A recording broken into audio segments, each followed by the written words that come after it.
Awesome. We're live. Good morning. Welcome to the Valuable Mind podcast. My name is Brandon Pony. Very excited to have our two guests on this morning. It's very little bit unique, but I think it's going to be very, very good. The Valuable Mind podcast is for business owners and entrepreneurs that are wanting to get started or that have been in the space for a long time and that want to get value out of real world business owners that are in the trenches. They didn't just do it once or they did it in the past several years ago in a different time. They're doing it actively right now. And so we have Paul Cherith and Molly Smith. Super, super excited. Thanks for being on. Yeah, thank you for having us. Thank Fun to be you. here. Awesome, excited, and I always want to respect the time. So, Paul specifically, it's very, very cool, very interesting to see your background. Multiple business owner. I don't want to say too much, but in completely different niches. Started humble beginnings. So, I want to start with you definitely, and kind of share your story. Yeah, for sure. I think I had entrepreneurial tendencies, from like a pretty young age. I think a lot of it sort of came to surface on its own, mostly because I just struggled to find my fitting in with other companies, with other, ideas and other structures that just didn't really align with what I wanted. So I wasn't really ready to start when I did, but I started my company sort of after I got fired from a place I really, saw no future in working the same day as my business partner. We both actually worked there together. And we put our heads together and really said that this would be like, like somebody shouldn't really dictate when we get fired or why we get fired or how we get fired or one day just decide we don't want, we're making budget cuts or whatever. I think so many people don't have as much security over their like financial livelihood. And that's to me, it's pretty scary. And I've sort of had that rug pulled out from underneath me my whole professional career working for other people. So I really made it a point to really be able to dictate my own my own sort of success and whatnot. So we both started Fly Listed about 7 years or 6 years ago now, which is a real estate media agency now operating in about six US states. And we grew that really, really intently with, we gave it everything we had for as long as we needed to make sure that it would provide us with, and not just us, but the people that, now work there and take ownership of, what was once our roles, wanted to really make sure we set ourselves up for that. And that's allowed us now 6 years later to be, relatively passive. My business owner or partner today is up playing golf and near Tallahassee, and I just kind of rolled back to the desk at about 2 o'clock here. So, creating a passive opportunity from, our experiences was really what it was all about. That's awesome. And that's the goal. It's not to just create another job for yourself. Nobody wants that. And it's amazing. Yeah, pouring into like something that's your own baby to then turn that into freedom. It's totally it's what it's about. It's amazing. I wanted to preface, I meant to preface this. I apologize. So speeding up to your current business, and the duo that you guys have created in the business world is extremely cool. So Paul being the CEO of Staffify, which has been around and just hit almost 2 years.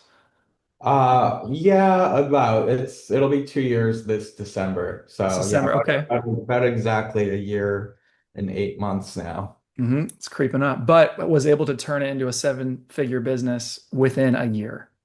Right. Yeah, that one grew very quickly. And that's sort of where, after I found myself being pretty passive with the real estate marketing agency, we built it to a point where it no longer needed as much intervention, which sort of gave me, the green light to say, let's start and do something else. And both businesses worked in tandem with each other. I mean, Staffify employs virtual assistants and Fly Listed uses virtual assistants. So I started doing my own company, and then I did some friends' companies, just hiring staff, remote talent for them. Many of those people still work for their, agency owners to this day. And a lot of people like saw the vision and really got to a point where they're like, yeah, there are a lot of low value tasks that are not revenue generating that I am focused on. And, I don't necessarily know how to hire when to hire, how to pay, if I'm being compliant. And so people came to me and said, "Hey, look, we'll do all that for you." So it took off very, very quickly. Amazing. And I definitely want to speak more to that. But now, of course, Molly being now the new CGO, the Chief Growth Officer. Congratulations again on the promotion. That's very, very cool. Thank Um, you. Obviously a key player in Staffify, and what Staffify is doing. Molly, catch us up a little bit on your background and basically how you obviously fit into the success. Yeah, absolutely. So, I come from a pretty diverse, not, I wouldn't say diverse actually. I come from a sales background. I kind of fell into sales by accident. I was in my last semester of college. I had just kind of a major financial change in my life, and I needed something that was going to support my lifestyle. And basically, I needed to find something in a specific salary range, and a lot of those salary ranges were postgraduate salaries. So I kind of fell into sales and ended up making more than what I actually anticipated making using my degree. Um, I ended up getting my insurance license and working in the insurance industry for just about 5 years. Had a very rewarding career, blessed career in that industry. But I was looking for a change. I kind of felt like I had done what I could do at that company, and I was looking for more. I looked at other roles within the insurance industry. And I was looking at roles outside, and I found Staffify. And what was very interesting to me, I had never worked with a startup before.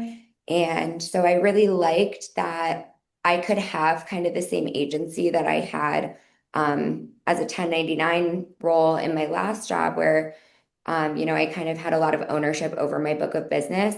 I felt like I could have a lot of ownership over helping the company grow. And so I started out as VP of sales, and a lot of that role was, since I was the only salesperson, I knew that we needed a sales presentation, we needed sales scripts, we needed stuff that could be duplicated for individuals that were going to join the team as we grew.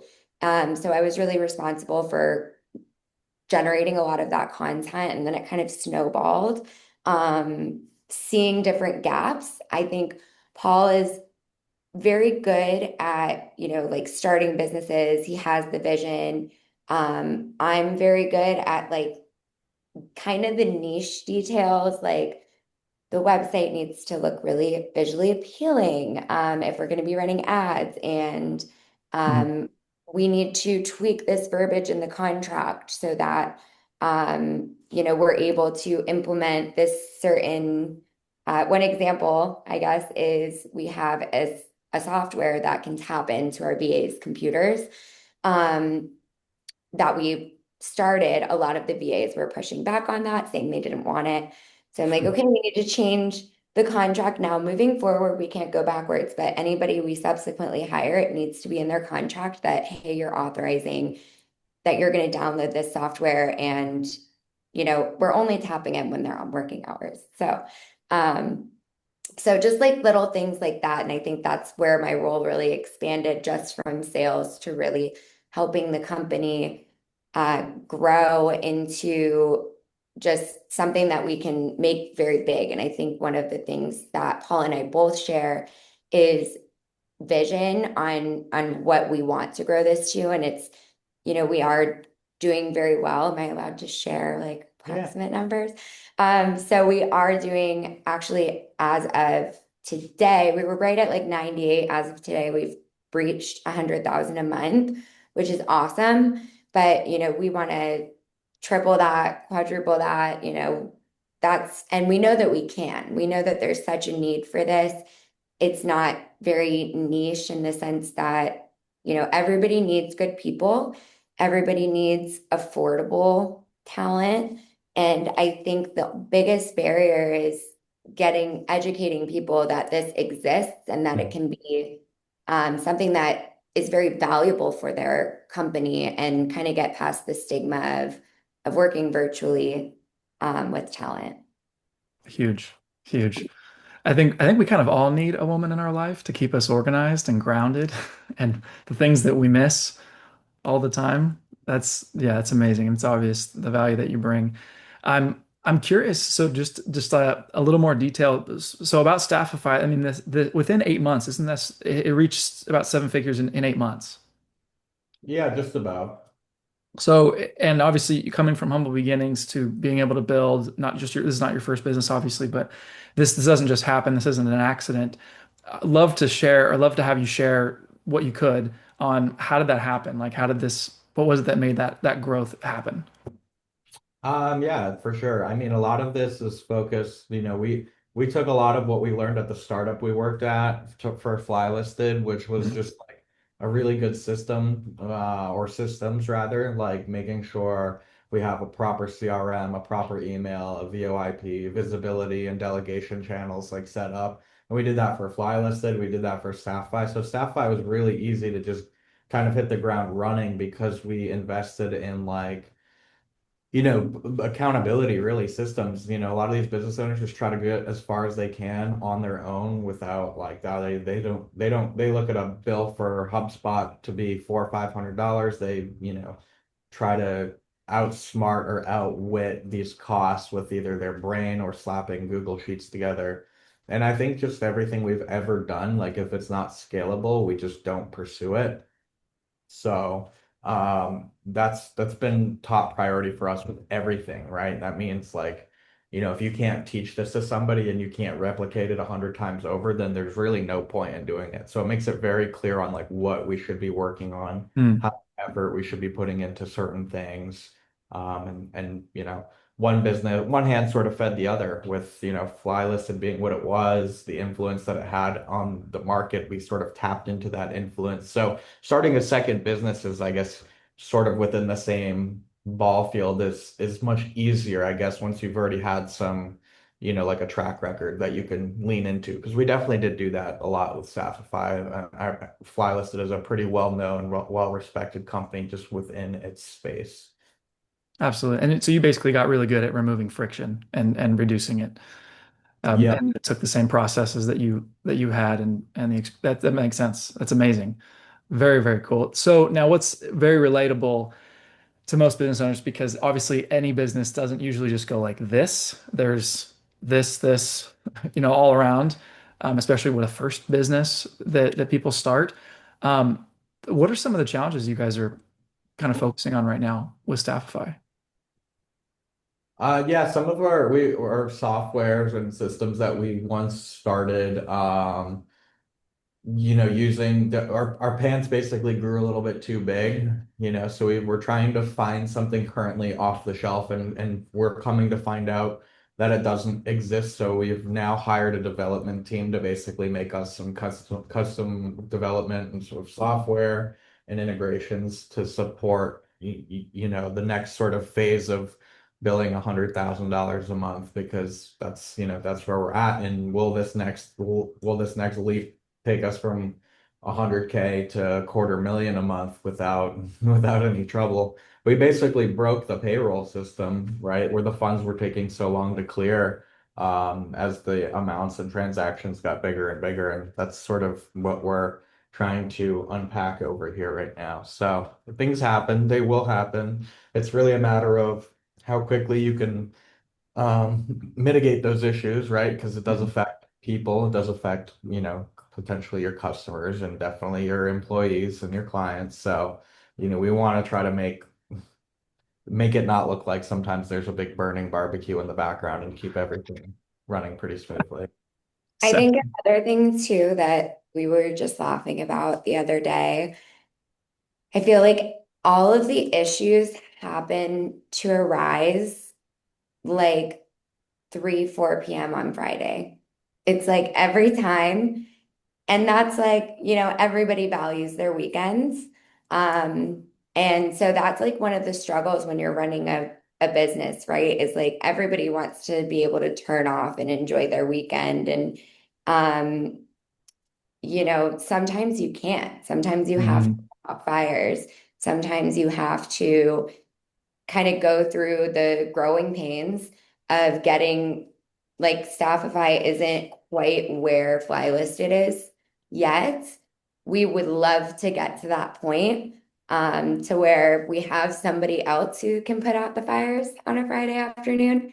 But I think when you're starting a business, a lot of people don't know that they are signing up for everything that comes with it. And sometimes you've got to put your boots on the ground when everyone else is going out and enjoying dinners and vacations and things like that. Exactly. Exactly. Finding the balance. And I mean, in the world, I mean, speak about trends.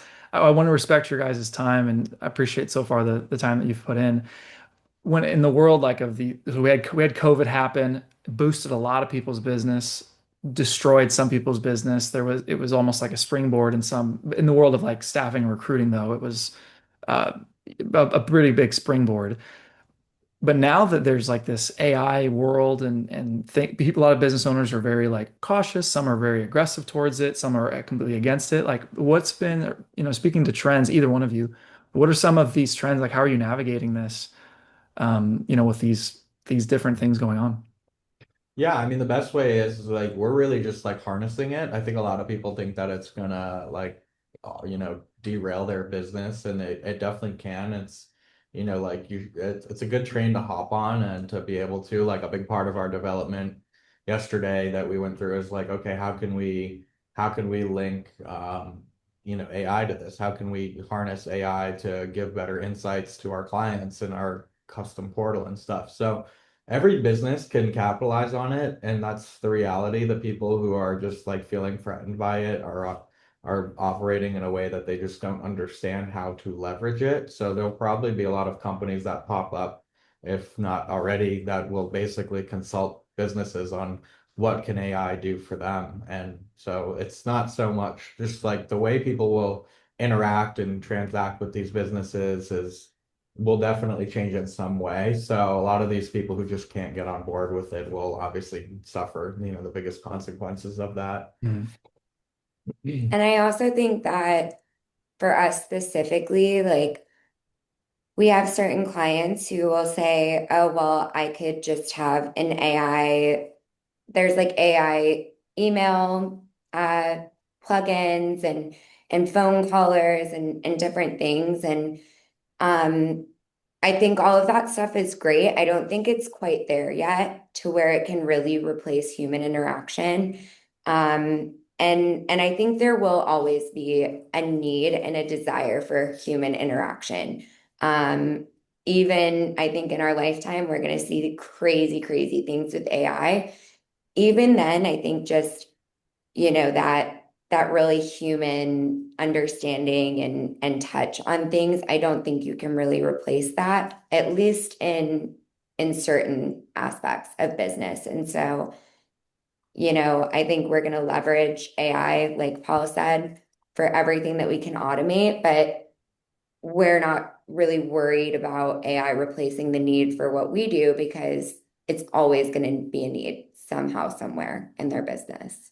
Yeah, and we're also pretty firm believers that like AI should not be the front lines of your customer service because, we all have called in with an issue with our bank or we've all called in to some 1-800 number just to try to see how quickly we could get a person. And I think it only just creates frustration. In a service-based business, like you just need to be really attentive to, and really most businesses, but specifically this one, service-based companies need to be attentive to their customers and it's just something that we don't really believe that should be happening without some form of human interaction. A lot of people just want to connect with a real live person. Mhm. 100% agree. Exactly what it is. And it's like the dangerous thing. It can be, people can use it as a crutch. They can use it incorrectly to try to almost cut corners. But if Yeah. it's used the right way to where it keeps that human interaction, that belly to belly, the old school saying, that's how you're able to keep the relationships alive, long-standing clients, candidates, everything. can continue to run. Our view is like it's like our theme is the best automations are the ones you don't even know that are happening. You have no idea. I And agree. yet, they're like, how is he or she able to be present on all these places and all these calls if they're running this, this organization of XYZ? How is this possible? And it's because these things are in the background that are handled, monitored, but handled, automatically. So I totally agree. I definitely want to respect your time. I really appreciate it. Any last thoughts that you guys want to share before we hop off?